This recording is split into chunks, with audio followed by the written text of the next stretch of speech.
Hello and welcome to another video review. This is Mass Effect Andromeda for PC, Xbox One, and PlayStation 4. What you're seeing here is the PC version. This is a hybrid of third-person shooter and action role-playing game developed by BioWare and published by Electronic Arts on March 21st of this year. And while it is the fourth game in the Mass Effect series, it doesn't really have all that much to do with the previous three games, and that's because it takes place in another galaxy. So while you do have a lot of elements of setup, things like biotics, the various technologies that are available, the races that come from the Milky Way galaxy, all that sort of thing is definitely in keeping with the original trilogy. That's more of a grounding for the player, something very familiar that they can hop into and understand before they go out into the unknown of the Andromeda galaxy. So it really is better to treat this more as a spin-off of Mass Effect than a full-on Mass Effect 4. And to some degree, it was given the spin-off treatment. It was developed by BioWare Montreal specifically, and they're basically the B team. When most people think of BioWare, what they're really thinking of is BioWare Edmonton. That's the main office for the studio, and that's where the main creative talent is. Montreal is a bit more of a supplementary studio that certainly has its own creative talent, it's just that in the past they haven't really done their own thing. They're an unproven sub-studio, and the end result was something that was not particularly well received. And while the game certainly has its fair share of issues, I have to express disbelief at the proportionality of the issues that are discussed. So I'm going to cut through all of the ridiculous amount of hyperbole here and just assess the game for what it is. So, without further ado, let's go ahead and delve into this thing and find out what exactly we're dealing with here. Well, as far as presentation goes, the word I would use to describe it is inconsistent. The environments are pretty fantastic. They've got a lot of detail packed into them, and the weather effects in particular look excellent. You can actually see the raindrops collecting on your characters, and like I said, it looks pretty excellent. And on top of that, the lighting is generally very well done. It keeps things in shadow that are supposed to be in shadow, and it emphasizes things that are supposed to be emphasized, and gives everything a nice alien sci-fi look.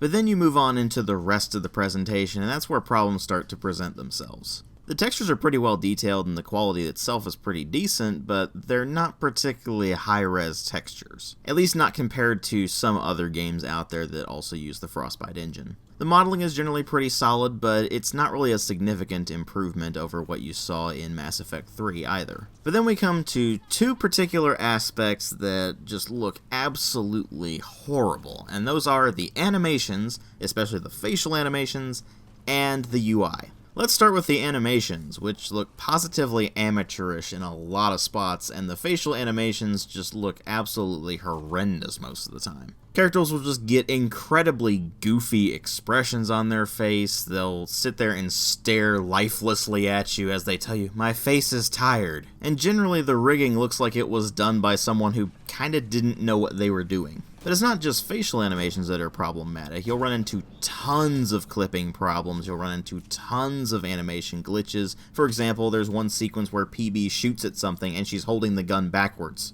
I've also seen characters get stuck in the T-pose, but at least that's pretty amusing. But even occasional glitches like that don't excuse the litany of other glitches that you'll experience, as well as the general amateur feel and complete lack of polish regarding the animations. Even with the B team working on this, it's a AAA release. We expect better. And speaking of expecting better, I thought we had sorted out UIs by this point, but apparently not, because the UI in this game just frankly sucks. Your moment-to-moment gameplay is going to be fine. It's practically ripped straight from Mass Effect 3, but when you go into the menus to mess around with your inventory or to mess around with the crafting system in particular, it's not intuitive, it's clunky, takes up a lot of space, it's unnecessary, and the key bindings for it are just odd. I thought Mass Effect had already gone through its problems with UI back in the Mass Effect 1 days where the UI was garbage too, but at least that one had the excuse of, well, it's the first game in the series. Here there is no excuse for the UI.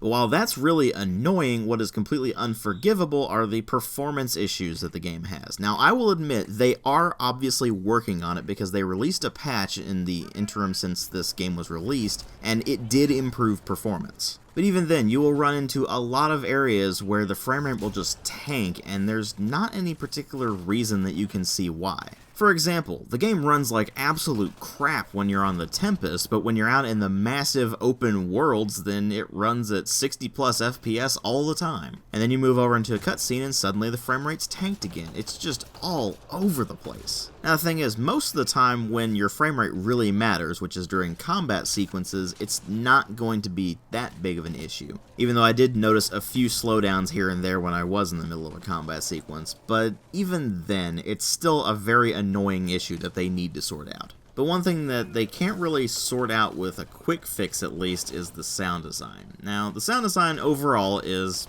decent. The sound effects work fairly well, but none of them are really as beefy as I would really like. I mean, gunfire just doesn't sound particularly powerful for the most part, explosions don't really sound all that powerful, it's a bit disappointing in that regard. But what's even more disappointing than that is the music, which is actually completely forgettable in this game. I honestly can barely even remember what the music sounds like in this, and I played this game for 60 hours. Contrast that with the soundtracks from the previous 3 games where I actually listened to several of those individual tracks on a regular basis. The Mass Effect series had a very distinct soundtrack that was very 80s inspired but also fit in well with more modern sci-fi aesthetics. There was a lot of synthesizer, and later on in the series they introduced a lot more orchestral elements. With Andromeda, you have some pretty generic electronic music that's barely even noticeable, and orchestral tracks that, while not bad, are, like I said, completely forgettable. But the music, at least you can turn off and then move over to your own soundtrack. The one thing you can't really avoid is the voice acting, which for the most part is actually not too bad. The actors do a decent enough job with what they've got. The problem is more in the mixing and in the direction. Voice clips will be put next to each other that sound like they were recorded months apart, with basically no direction to say, hey, this is how you should sound when you deliver this line, and this is what they sounded like when they delivered this line, and so on and so forth. It just makes a lot of the dialogue come across as really unnatural. And when that's the case, the dialogue just doesn't flow very well, and you end up being taken a bit out of the experience. And when you bring all of that together, you find that the presentation is a very mixed bag that more often than not kinda gets in the way. But then we come to what really matter here, which are the story and the gameplay. And the story in this is that you play as either Sarah or Scott Ryder, unless you change their first name anyway.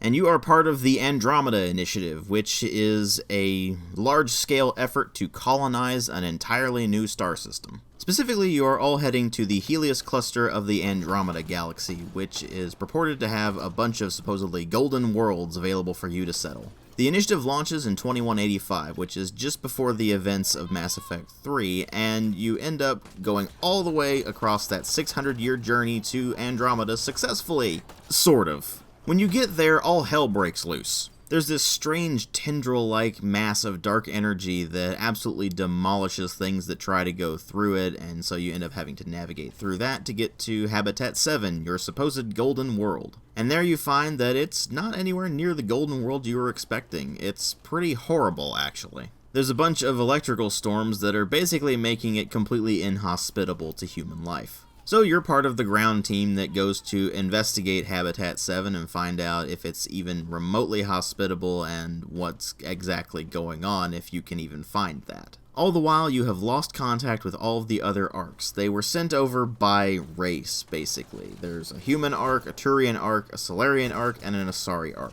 They also mention a Quarian arc that was held up due to technical issues but is supposed to arrive later, so that one doesn't really factor in until later on when they reference that. But since you've lost contact with all of the other arcs, you're not really sure what exactly is going on, and by the time you get Planetside, you can't help but feel like the intel that you had, where these were supposed golden worlds, was either faulty or 600 years out of date. After a while of trying to collect your crew, you run into a hostile alien race that seems hellbent on annihilating you. And as you fight them off, your father the Pathfinder tries to find a way to stop the electrical storms so you can actually get free of the planet and go try to find the Nexus. Think of the Nexus basically like the Citadel of Mass Effect Andromeda. It's supposed to be a hub for all of the arcs to convene at and for society to begin in the new galaxy. And you find the solution to this in an atmospheric processor that was built by a precursor race known as the Remnant. Your father, the Pathfinder, interfaces with the atmospheric processor to stop the electrical storms, at least enough to where the ship can get free, and thus you end up trying to escape. In the process, your helmet is broken, and your father sacrifices himself to save you. You wake up later with a deepened connection to something called Sam, which is an AI that was built specifically for the Pathfinders that will interface with them and allow them to scan things to get intel, as well as enhance their intelligence capabilities. But in the case of Alec Ryder and, of course, his successor, which is you actually end up having a bit more capabilities that I'll get to more when I get to the gameplay. Just know that for the purposes of the story, your link with Sam is much more intricate than it is with the other Pathfinders and their links to Sam. And so it becomes that you are the new Pathfinder. Your father passes down the title to you, and thus you basically have to go and find a new home for humanity. And you're doing that in a galaxy that is utterly hostile. It becomes very obvious that the golden worlds you mapped out before you left actually have changed very significantly in the 600 years that it's taken you to get to Andromeda, and none of them are all that hospitable. And when you finally do arrive on the Nexus, you find that things aren't really all that great there either. Thus, the game presents you with the main dilemma. The entire Andromeda initiative is at risk of failing its mission, and the thousands of people that it brought along with it are in danger of all dying slowly and horribly. And it's up to you, the Pathfinder, to find a home for these people in this galaxy. And here's the thing, when you only focus on actually getting the Andromeda initiative's place in the galaxy cemented, most of the story is actually fine. The idea of trying to claw your way into a place in Andromeda is actually pretty compelling, and the vast majority of the activities you're doing in the game are definitely well suited to that. You're trying to find resources, you're trying to cement relations with the various Ark peoples as well as the people of the Nexus and beyond, of course. You're trying to find some way to establish colonies in the galaxy, and your back's against the wall the entire time. But then the writers throw a huge monkey wrench into the entire assembly, and that is the Ket. The Ket are the antagonists of the game. They're an alien race that has very shifty motives that you're not really sure of until later on in the game, and when those motives are finally revealed, you go, wait a minute, really? That's what they're going for? You have got to be joking.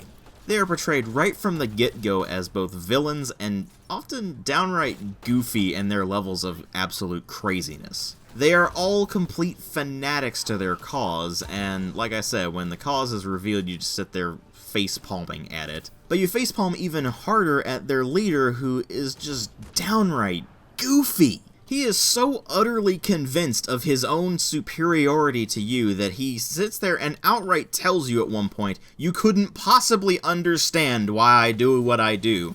And then you find out later on, it's like, oh, yeah, I can totally understand that. It's stupid, but I understand it. And several of the Archon's decisions make you wonder why he doesn't have a curled up mustache that he twirls and goes,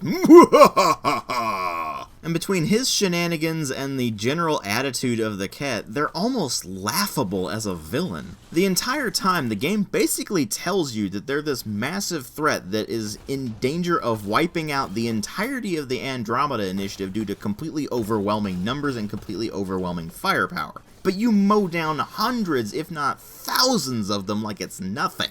Admittedly, some of that is just the ludonarrative dissonance of the game sitting there trying to say, oh, this is some situation that you should feel really tense about because it's high stakes and it's really dangerous and there's no possible way you should come out of this alive, and yet you're just curb stomping everything because you're all over leveled and you have ridiculously good gear. But a lot of it is just generally weak writing on the part of the main plot. I mean, don't get me wrong, it's not anywhere near as terrible as the last quarter of an hour of Mass Effect 3, but it's still a pretty bad plot when you get down to it. And it just screams of a missed opportunity. Instead of focusing on the plot of the Ket to basically overthrow the galaxy and trying to stop them from doing so, they should have focused on trying to carve out a place for the Andromeda Initiative in the Andromeda Galaxy. Now, to some degree, they did. They intertwined that with the whole Ket nonsense, but when you get down to it, if the Ket were a bit more like the Reapers in the sense that they are this kind of ominous threat that's mostly in the background, but when it does manifest itself, it's legitimately impressive and something that causes a ton of damage. Instead, you just get a few ket dropships here and there that drop a few guys on the map, and suddenly you have a very short skirmish on your hands. And if the game de-emphasized them or outright removed them entirely, then it could actually focus on the exploration and settlement aspects that the game pretty much made itself out to be to begin with. You can tell that the writers were a bit too intimidated by the shadow of Mass Effect 1 through 3 and tried a bit too hard to copy some elements from that instead of doing what they should have done, which is just make this its own thing. Mass Effect doesn't have to be this massive struggle against an overpowering enemy like BioWare Montreal seemed to think it did. This was their opportunity for a clean slate, for something brand new for the Mass Effect series, and they just kind of squandered it. It's actually a real shame in that regard. And it's shackled to its predecessors in more ways than just in the plot elements. There's also a lot of references back to things that were in the previous 3 games. And while some of that certainly makes sense, what you end up finding is that there's an awful lot of fan service moments in the game. To give you a prime example, one that is completely throwaway and has absolutely nothing to do with anything in the confines of Mass Effect Andromeda, but is clearly a nod to people who liked the previous games, you run into Conrad Werner's sister. And she basically goes, haha, my brother's an idiot, while also doing the exact same thing that Conrad did when it comes to Shepard. I mean, it's pretty obvious they only stuck that in there for fans of the series who would notice that and go, ah, I see what they did there. And it comes across as really contrived and almost insincere, because they tend to be very token references back to the previous 3 games. They don't really meld in very well with what's going on in the confines of Mass Effect Andromeda. And at numerous points, they basically say outright that we shouldn't really worry too much about what was going on back in the Milky Way, because that was 600 years ago as of the confines of Mass Effect Andromeda, and pretty much everything that was happening back there is not going to apply here. Well, except old grudges like the Krogan hating the Solarians and the Turians and such like that. And part of the problem is, by the time you get to the end of the game and you complete the final mission, it does resolve some of those threads, but most of the time it just leaves things pretty open. They basically left the game wide open for DLC or future games in the series. And while that's certainly good from a business perspective, it means that the game's not exactly as satisfying as you might hope it would be. Because obviously leading up to that, you don't really have all that many revelations about the Remnant or what the Scourge, that dark energy stuff, is. And then basically in the last 2 missions, they just kind of throw an exposition dump at you and say, okay, that's good enough. And then you move over into side quests and try to find some way to enhance your knowledge of the Andromeda Galaxy, the various people in it, and what life is like there, and you don't really get a whole lot of that. You have to differentiate between the side missions themselves, which are called assignments, and the tasks. You see, tasks are MMO-style quests, where you go to X location, you slaughter X number of enemies, and bring back X number of items. Whereas side quests are a bit more involved. They actually have some degree of story to them. And while some of that does enhance your understanding of the universe of Mass Effect Andromeda, most of it is more straightforward concerns. Things like, oh, well, these guys took this part to this machine that I'm working on, please go get it back. And while I can't really name any assignment in particular that is outright bad, none of them are particularly good either. There are a couple of loyalty missions that end up working out pretty well, but other than those, most of the time you're just sitting there going, well, okay, I completed another quest, yay. But then by the same token, you have moments like the loyalty quest that you go on for your squad mate Liam, which is pretty freaking fantastic. And it proves one particular aspect of Mass Effect Andromeda that really drives me crazy. When the writers just kind of let loose and make something silly, it actually works really well. Liam's entire loyalty mission is a complete cheese fest. There are tons of goofy movie references, and it's just downright silly in tone. It's very reminiscent, albeit definitely not quite as good, as the Citadel DLC for Mass Effect 3. It's a chance to just stop with all of the ultra-serious stuff going on and just say, you know what, screw it, let's have some fun. And particularly if you try to make your writer something of a smartass, then that really does fit in extremely well. The problem is that it contrasts with so much of the rest of the game, which takes itself really seriously. Again, the word inconsistent comes to mind here, because most of the game is fairly mediocre in the writing department, whether it's side quests or main plot. And it's enough to where you can get through it, but it's not something that's going to be all that memorable once you're done. But then there are these moments scattered throughout the game where you're like, hell yeah, that's how it's supposed to be. And instead of trying to focus on being epic, they should have focused more on that. But unfortunately, the vast majority of the writing just ends up being pretty middling at best. This extends even to the characters, who mostly are just pretty boring. Your first two companions are Cora and Liam, and they're much like Caden and Ashley in the previous games in that they're just bland and uninteresting. And then when you recruit the other members of the squad, the non-humans, oddly enough, they end up being a lot better. Although PB takes quite a while to grow on you. She starts out kind of annoying, but by the end of the game, she was alright. And then of course, Jal, Vetra, and Drac are all smartasses, so you gotta go with them.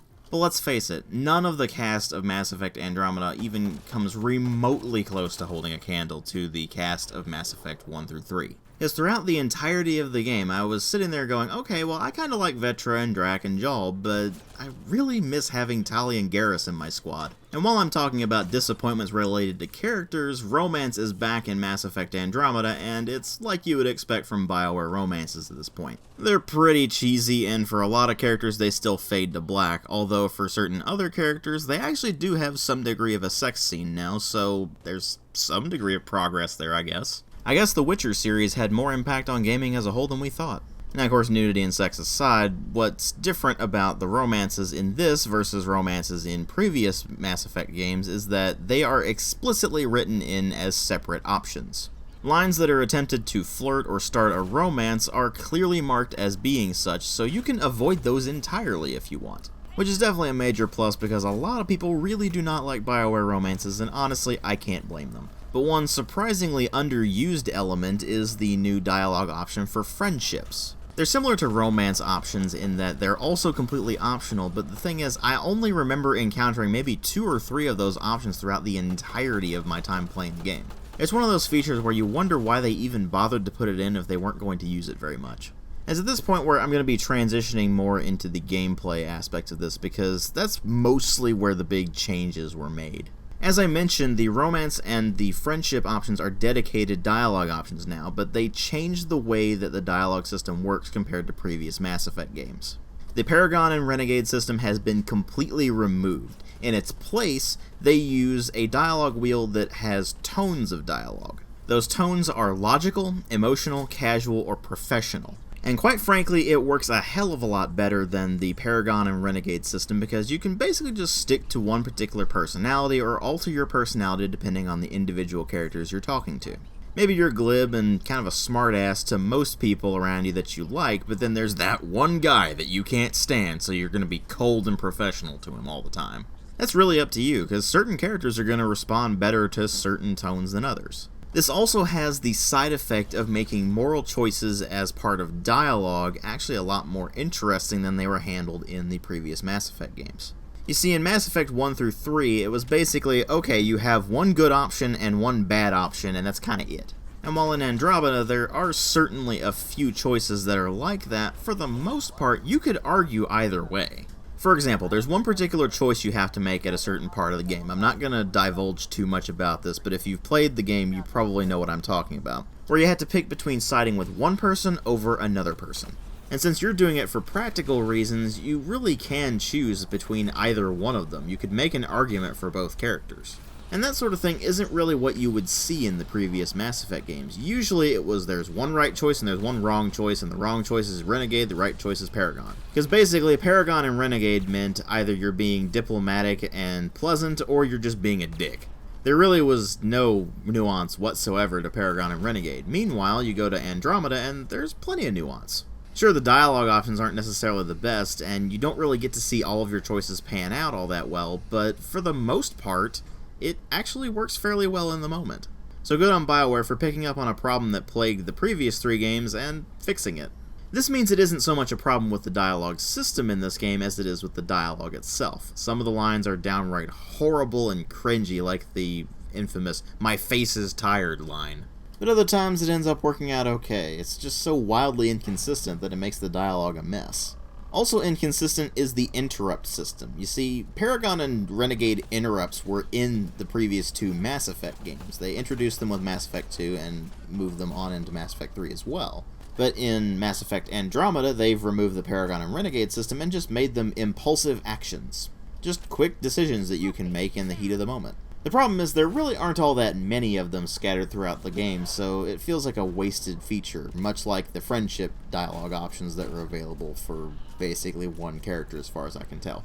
And speaking of features that leave you utterly baffled as to why they put it into the game to begin with if it was going to be so underused, the squad system. They've significantly altered the way that works out. You can no longer select a weapon loadout for the various squad mates, nor can you select anything beyond go to this location or rally on my position. You can control to some degree how they level up, but most of the time I just hit the auto level up button because there's barely any options for leveling up those characters. And to make matters a bit more frustrating, they implemented a system where you have to complete the character's loyalty missions in order to unlock the final tier of their skills. And with the squad command system and the squad leveling being so incredibly neutered, it makes you wonder why they put it into the game to begin with. I guess they figured that because it's a Mass Effect game, you at least had to have some degree of squad control, therefore they'd put the rudimentary ability to move your characters around.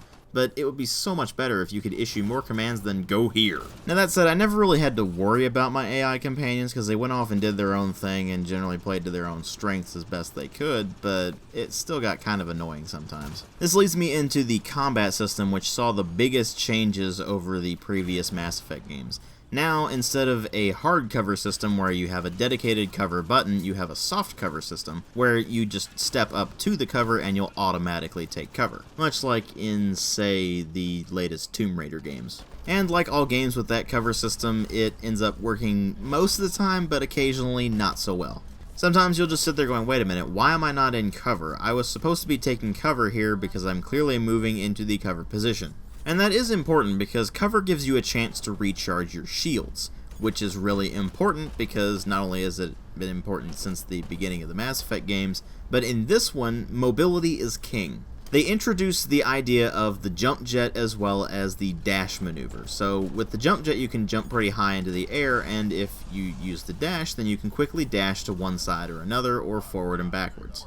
This allows you to quickly dodge in and out of harm's way in order to pick off a bunch of enemies, and it makes the combat feel really fast-paced and really fluid as a result. It's easily the single biggest improvement to the combat system, and it is a very welcome addition. Now the rest of the combat system is mostly in keeping with what you would see if you played Mass Effect 3, it's just without the hard cover system and without the execution style moves that you get when you're in cover in Mass Effect 3. I kind of miss those maneuvers where you would have the ability to grab an enemy from behind cover, fling them over the cover, and then stab them in the face with an Omni Blade, but whatever, it works okay in this too. You still have up to a maximum of 4 weapon slots, and they still have the weight system from the previous Mass Effect game where, depending on the weight of your various weapons that you have selected, you'll have a different recharge rate of your various skills. The heavier your loadout, the more likely it's going to negatively affect your power bonuses and thus make it much more time-consuming in order to recharge them. It's a system that was pretty annoying in Mass Effect 3, and it's actually pretty annoying here too. Thing is, the single player allows you to pick a bunch of different abilities that are gradually going to increase the amount of weight tolerance that your character has, but in the multiplayer that's not really much the case. Weapon mod slots make their return so you can attach various barrels, scopes, magazines, and such to your various weapons in order to give them a bunch of different stat bonuses. And of course all of the enemies have weak points that you can hit for extra damage. This means that it definitely feels familiar to Mass Effect fans, but once you get used to the way the maneuvering works, it actually is quite a bit more enjoyable than the previous Mass Effect game's combat system. The only issue is when you go up against bullet sponge enemies, which describes pretty much all of the enemies in this game, but certain ones especially, because they just take a long time and a lot of ammunition to bring down, and that just gets tiring after a while.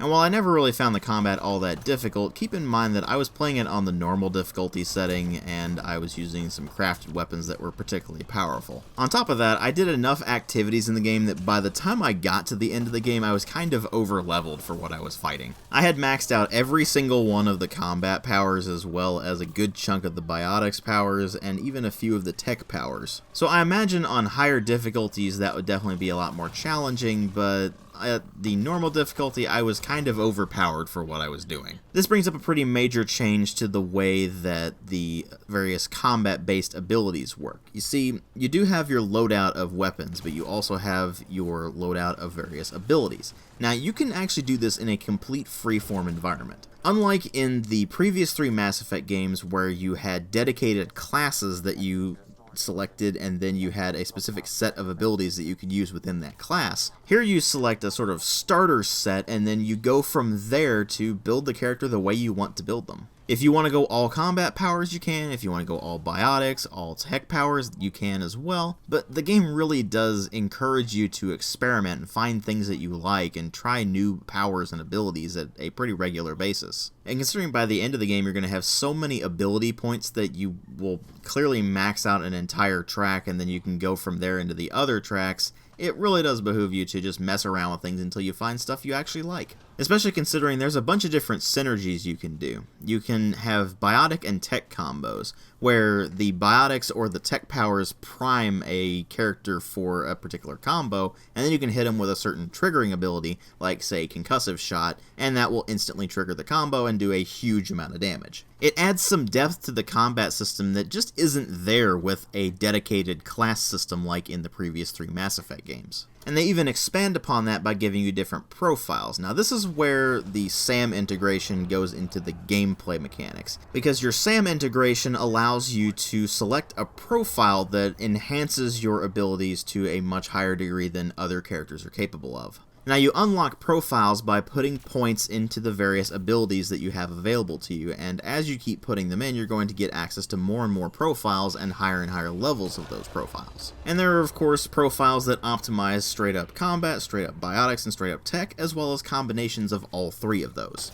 And you can pretty much mix and match those to your heart's content. It actually works out pretty well in the long run, and I really do hope that they continue with this sort of thinking later on in the series. Now what they really need to rethink, on the other hand, is the crafting system. You see, the way that the crafting system works, you can get research points by scanning various objects scattered throughout the Andromeda galaxy, as well as completing various Apex Strike missions. And you'll get these research points for one of 3 categories, either Milky Way tech, Remnant Tech, or Helios Tech. You can then spend those research points in order to purchase various blueprints. And there are various levels of equipment that you'll unlock. As you continue to unlock the various blueprints, eventually you'll get to the point where it moves on into the advanced prototypes, so to speak. And as the levels go up, the stats get better. So the idea is that you're going to be crafting new items as you need to. Well, the issue with that is that you don't really need to, at least not on normal difficulty. In fact, I created a couple of weapons that were 5th level, and that ended up actually kind of breaking the game. And by that I mean, once I hit that point, pretty much nothing stood in my way. I imagine on the harder difficulties, the higher leveled gear would be a lot more important, but at least on normal difficulty, once you hit the 5th level of gear, you don't really need to worry too much about it anymore.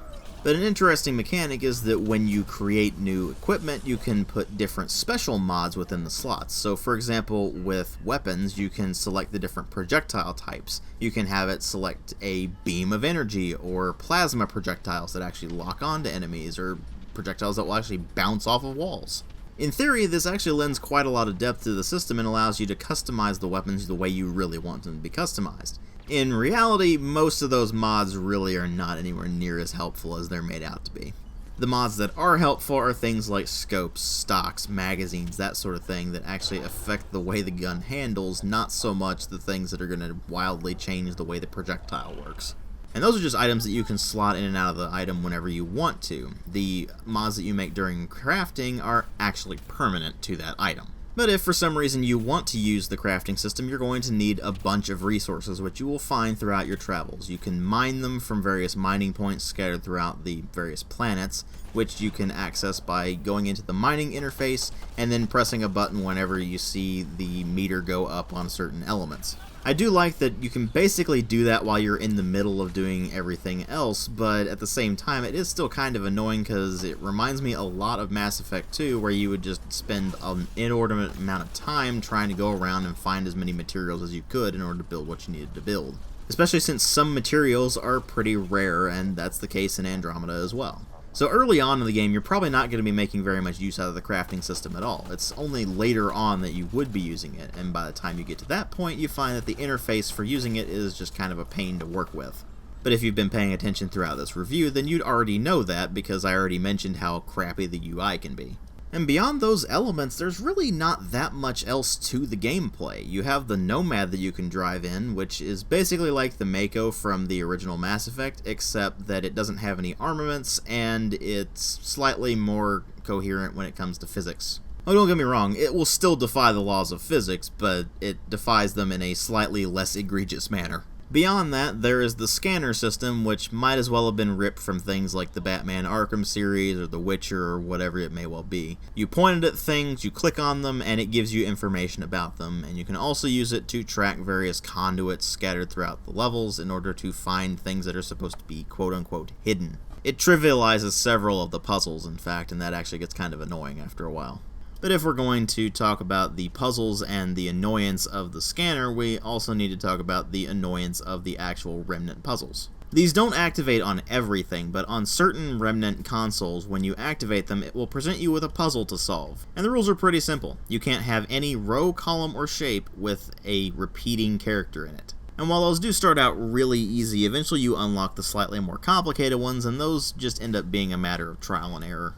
They do give you Remnant decryption keys in order to be able to bypass that entirely, and even though they are pretty rare and fairly expensive, you'll probably end up using a fair few of them, just because that mechanic gets pretty old after a while. What also gets pretty old is the sheer amount of backtracking and planet hopping you have to do for a lot of the side quests and tasks. A lot of them will have you go back and forth between 2 or 3 planets over and over and over again, and that just gets tiring. This is because there are unskippable cutscenes between when you go from one system to another, and there are also cutscenes that display whenever you go from the system to the planet or item level. Luckily, they did put a system in place to skip the cutscenes between when you're at the system level and when you go to the individual object level. But they didn't fix the transitions between the systems, nor the actual cutscenes that display whenever you land on a planet or whatever it may well be. Those are still all unskippable, and they take up a fair bit of time, which is what makes the backtracking so annoying. So at least it's something they could fix, it's just that they haven't done it yet. And the final mechanic that is single player only is the idea of AVP, which is a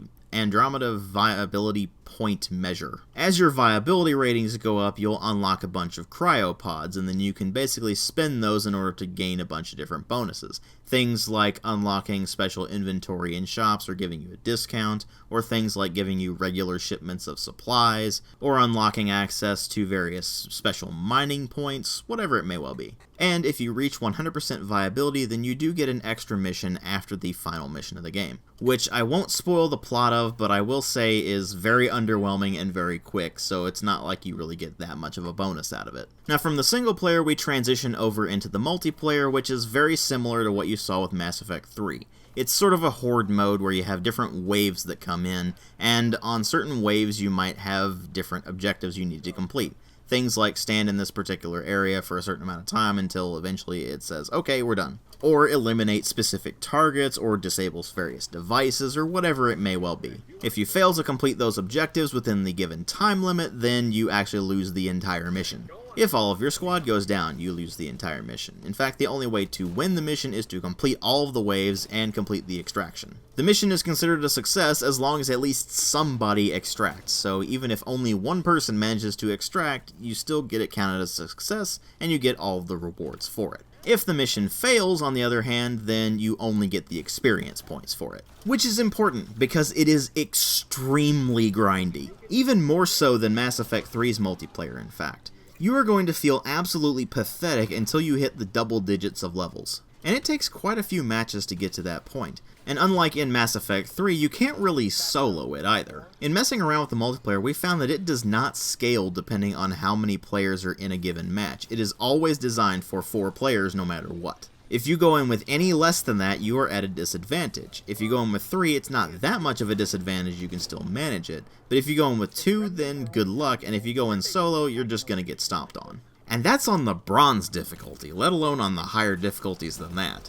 And to make matters worse, the unlock system is tied behind loot boxes. There are various crates that you can purchase either through the premium currency or the just in-game earned currency in order to get new equipment, new characters, or upgrade existing characters. And half the time you find that the drops are really not what you want them to be. So for example, I went in there and I was stuck with not very many classes and really awful weaponry, so I went in trying to get new weapons. And I ended up finding that the weapons I was receiving were pretty awful. That's not to say you couldn't ever get a really good weapon from the drops, but it's very unlikely unless you're opening one of the very high-end packs. And keep in mind that the packs that I was opening were basically at the 50,000 credit mark, whereas the packs that you really probably want to be opening are at the 100,000 credit mark. At a rate of about 2,000 to 5,000 credits a game, that takes quite a while. And while it does occasionally have its moments, it still ends up being a multiplayer system that wears thin very, very quickly. Which is a problem that Mass Effect 3's multiplayer had as well, so it's really not that surprising. The only saving grace it really has is that it also interfaces with the single player. You can do the Apex Strike missions, which you can either send Apex teams on and basically just wait a certain amount of time before the rewards come in, or you can go on those missions yourself and you actually unlock various bonuses in the single player in addition to getting the bonuses in the multiplayer. That's kind of a neat idea, but most of the bonuses you unlock in the single player really aren't all that useful. It might give you a piece of equipment as well as some resources and credits and things like that, and by the time you're really doing a lot of that, you don't really need those. By the end of the game, I had close to 100,000 credits in the single player, and I couldn't use them on much of anything at all. Because I could just craft stuff that was better than what I could buy, and that ended up being kind of annoying. So they didn't really think the economy of the multiplayer through all that well, and like I said, it ends up feeling really grindy without much benefit as a result. But when you bring the entire package together, what you have here is a game with a lot of content in it. It's just that the content is a bit more quantity over quality. And despite it having plenty of flaws, it's still not a bad game. It's not a particularly great one either. It's certainly no Mass Effect 2, let's put it that way. But it's certainly not deserving of the ridiculous amount of vitriol that's been thrown at it either. What they have here is a game that was hyped up a bit too much and just ultimately didn't quite deliver on the hype.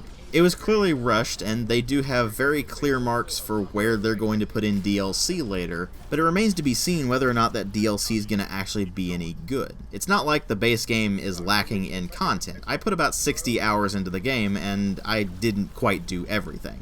And by everything, I mean I didn't quite do all of the MMO-style go here, fetch whatever quests. Because that's not something I really like doing. I like doing content that is actually more meaningful, and that's mostly what I stuck to.